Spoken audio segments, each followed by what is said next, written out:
नमस्कार, मी कविता शिंदे आमची solid team मध्ये आपलं स्वागत करत आहे। आज मी तुम्हाला रेस्टॉरंट स्टाईल तंगडी कबाब कसे बनवायचे ते दाखवत आहे। चला तर मग आपण कृतीला सुरुवात करूया। हे जवळजवळ 1.5 किलो तंगडी कबाब आहेत। हे लेग पीस आहेत।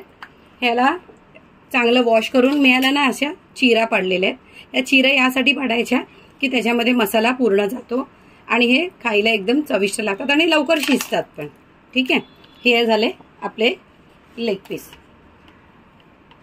आता याच्यामध्ये एक मोठा चमचा आलं लसूण टाकतो।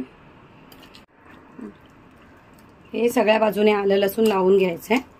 हे टोटल 5 पीस आहेत, व्यवस्थित लागले पाहिजे त्याला।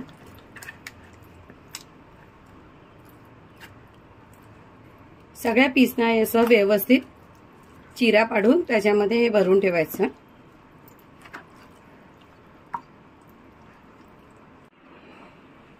आता याच्यामध्ये धना पावडर आहे। ही टोटल छोटे टीस्पून आहेत, हे 3 टाकले। 1 टीस्पून भर जीरा पावडर आहे। अर्धा छोटा टीस्पून काळी मिरी पावडर आहे। 2 टीस्पून काश्मीरी मिरची पावडर टाकायचे, भरून टाकायचे। आता हा किचन किंग मसाला आहे, हे पण 2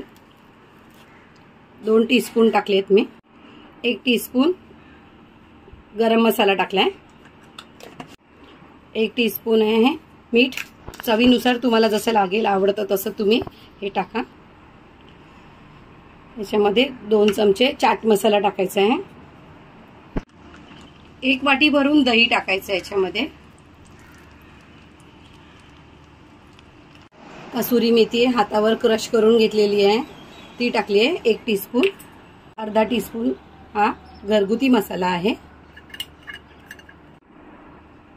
आता हा 1 चमचा भर आहे ना, याच्यामध्ये राईचं तेल टाकलेलं आहे। हे कंपल्सरी आहे, राईचं तेल टाकायचंच असतं।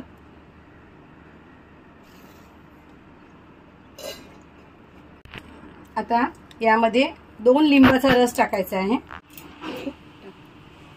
जर तुमच्याकडे लिंबू नसेल तर तुम्ही व्हिनेगर पण घालू शकता। आता हे सगळं मसाला एकत्र याला लावून 1 तास ह्याला मॅरिनेशन करायचं आहे। तुम्हाला जर तिखट आवडत असेल तर तुम्ही त्याप्रमाणे अजून पण याला तिखट वाढवू शकता। याच्यात कुठल्याही प्रकारचा कलर टाकायचा नाहीये। हे सगळं मसाल्यानेच याला सुंदर कलर येतो। काश्मीरी मिरची ऐवजी तुम्ही बेडकी मिरची पावडर पण वापरू शकता, जी तुमच्याकडे अवेलेबल असेल ती। कुठल्याही प्रकारचा तंदुरी मसाला पण वापरायचा नाहीये। हे सगळे मसाले आपण घरीच रेडी करून याच्यात टाकायचे। आता ह्याला 1 तास आपण मॅरिनेशनला ठेवूया। आपल्या चिकनच्या मॅरिनेशनला 1 तास झालेला आहे। आता पॅन मध्ये तेल टाकून ह्याला आपण एक करून फ्राय करून घेऊया। पॅन मध्ये 1 टेबलस्पून तेल टाकून घेतलेलं आहे।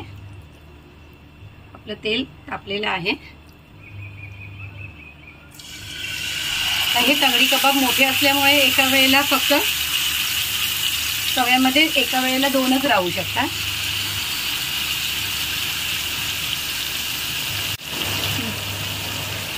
त्याला व्यवस्थित कुठे कुठे मसाला कमी पडला असेल तर लावून घ्यायचा आणि मीडियम गॅसवर याला एका बाजूने शेकून घ्यायचं आहे।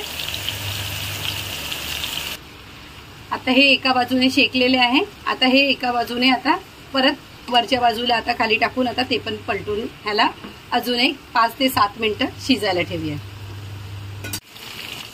आता आपले दुसऱ्या बाजूने पण हे व्यवस्थित फ्राय झालेले आहे। बारीक गॅसवर हे 10 मिनिटात व्यवस्थित फ्राय होतात। तुम्ही याच्यावर जरी तुम्ही याला झाकण नाही ठेवलं ना तरी सुद्धा हे छानपैकी पलटले जातात। हे बघा, खूप छान असे पलटले गेलेले आहेत। आपले रेस्टॉरंट स्टाईल तंगडी कबाब तयार आहे। जर तुम्हाला माझा व्हिडिओ आवडला असेल तर लाईक करा, शेअर करा, सबस्क्राईब करा। माझ्या चॅनलवर नवीन असाल तर आणि कमेंट करून ही रेसिपी तुम्हाला कशी वाटली सांगा। थँक्यू।